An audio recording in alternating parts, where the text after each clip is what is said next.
Hello friends, तो चलिए शुरू करते हैं आज की न्यूज़। और आज की न्यूज़ हम शुरू करेंगे BEML कंपनी से। इसको मिनिस्ट्री ऑफ डिफेंस से 293.82 करोड़ का ऑर्डर रिसीव हुआ है, जिसमें इसको HMV 6x6 की सप्लाई करनी होगी। नेक्स्ट है, नाटको फार्मा ने अनाउंसमेंट की है कि वो साउथ अफ्रीका की कंपनी एडकॉक इंग्राम को 2000 करोड़ में 35.75% स्टेक उसका एक्वायर करेगी। ये साउथ अफ्रीका की एक फार्मास्यूटिकल कंपनी है जो कंज्यूमर प्रोडक्ट और हॉस्पिटल को भी ऑपरेट करती है। आगे है, एंजल वन ने अनाउंसमेंट की है कि इसकी 13 जुलाई को हुई बोर्ड मीटिंग में एक न्यू बिजनेस लाइन में लाइफ इंश्योरेंस सेक्टर में एक नई कंपनी में इन्वेस्ट करने के लिए अप्रूवल दे दिया है।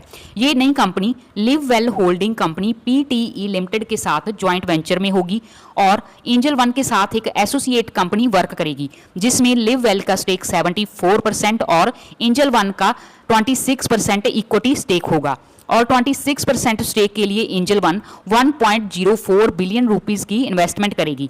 इस नई कंपनी का नाम लिव वेल तय किया गया है और insurance regulatory and development authority of India से अप्रूवल के लिए मांगा गया है, जो मिनिस्ट्री ऑफ कॉर्पोरेट फेयर के अंडर आती है। नेक्स्ट है, L&T को building and factories business vertical में एक लार्ज ऑर्डर ओमान से रिसीव हुआ है। ये लार्ज ऑर्डर 2500 से लेके 5000 करोड़ के बीच काउंट होता है। इसको कुछ ऑर्डर इंडिया में भी रिसीव हुए हैं, जिसमें अमरावती सिटी में state secretariat and head of departments office की डिज़ाइन एंड कंस्ट्रक्शन करनी है, जिसमें 2 टावर की कंस्ट्रक्शन की जाएगी। और दूसरा ऑर्डर 21 रेजिडेंशियल टावर के लिए है, जिसमें finishing, electrical, plumbing and construction का काम करना होगा और साथ ही में रोड और लैंडस्केपिंग का काम भी है। और ओमान में एक प्रीमियम ऑफिस स्पेस की कंस्ट्रक्शन करनी होगी, जिसमें 3 identical towers, ground plus 8 floor की कंस्ट्रक्शन होगी और एक सेंट्रल लैंडस्केप प्लाजा और लैंडस्केपिंग का काम भी शामिल है।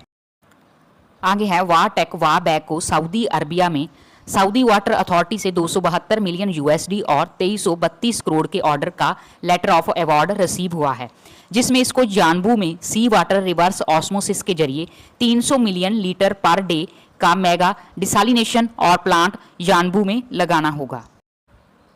नेक्स्ट है, Kaveri defence and wireless technologies की नॉर्थ अमेरिका में स्थित सब्सिडरी टिलटेक एक US based multinational company vendor के रूप में अप्रूव हुई है। ये company United state, Europe, Asia Pacific region में काम करती है। इस ऑर्डर के अंदर टिलटेक RF एंटीना प्रोडक्ट्स को सप्लाई करेगी। ये ऑर्डर 2 मिलियन USD का होगा, जो लगभग 17.3 करोड़ रुपए बनता है। नेक्स्ट है, JSW एनर्जी 45 लिमिटेड, जो एक JSW एनर्जी की स्टेप डाउन सब्सिडरी है, ने बेंगलोर इलेक्ट्रिसिटी सप्लाई कंपनी से पावर परचेज एग्रीमेंट किया है। ये एग्रीमेंट 25 साल के लिए 4.31 पर किलोवाट हार्स पर साइन किया गया है, जिसमें grid connected 100 megawatt solar project और 100 megawatt battery energy storage system setup किया जाएगा, जो 220 और 400 kV सब स्टेशन से कनेक्टेड होगा। प्लीज़ फ्रेंड्स, वीडियो को लाइक कीजिए और चैनल को सब्सक्राइब कीजिए और आपको ये वीडियो कैसी लगी अपनी राय कमेंट्स में ज़रूर दें। तो चलिए आगे बढ़ते हैं और बात करते हैं सूर्या रोशनी लिमिटेड कंपनी के बारे में। इस कंपनी को construction and infrastructure development company से 174.78 करोड़ का ऑर्डर रिसीव हुआ है, जिसमें ये MS स्पाइरल कोटेड पाइप्स 24 हफ्ते के अंदर सप्लाई करेगी। नेक्स्ट है, GB लॉजिस्टिक कमर्स लिमिटेड को अदास mining and infra private limited से सब कॉन्ट्रैक्ट हासिल हुआ है, जिसको south eastern coal field limited से वर्क ऑर्डर हासिल हुआ था। ये सब कॉन्ट्रैक्ट शल open cast project Raigarh area में लोडिंग और ट्रांसपोर्टेशन से संबंधित है। इस सब कॉन्ट्रैक्ट की वैल्यू 107 करोड़ रुपए है। GB लॉजिस्टिक इसी साल फरवरी में लिस्ट हुई थी। इसका शेयर प्राइस काफ़ी नीचे चल रहा है। फ्रेंड्स, ध्यान रहे, ये कोई रिकमेंडेशन वीडियो बिल्कुल नहीं है। ये चैनल सिर्फ एजुकेशनल पर्पस से बनाया गया है कि कौन सी कंपनी में कौन सी न्यूज़ चल रही है। नेक्स्ट है, तिलक नगर इंडस्ट्रीज, जो Indian made foreign liquor manufacture है, ने परनॉड रिकॉर्ड इंडिया प्राइवेट लिमिटेड से imperial blue whisky business division को एक्वायर किया है। ये एग्रीमेंट स्लम्प सेल के जरिए 412 मिलियन यूरो में तय हुआ है, जिसकी इंडियन रुपये में कीमत 4150 करोड़ रुपए बनती है।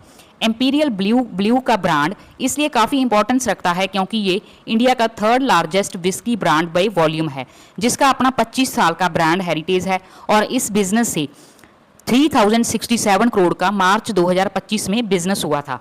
इसके साथ ही बोर्ड ने 6500 करोड़ के फंड रेज की अनाउंसमेंट की है।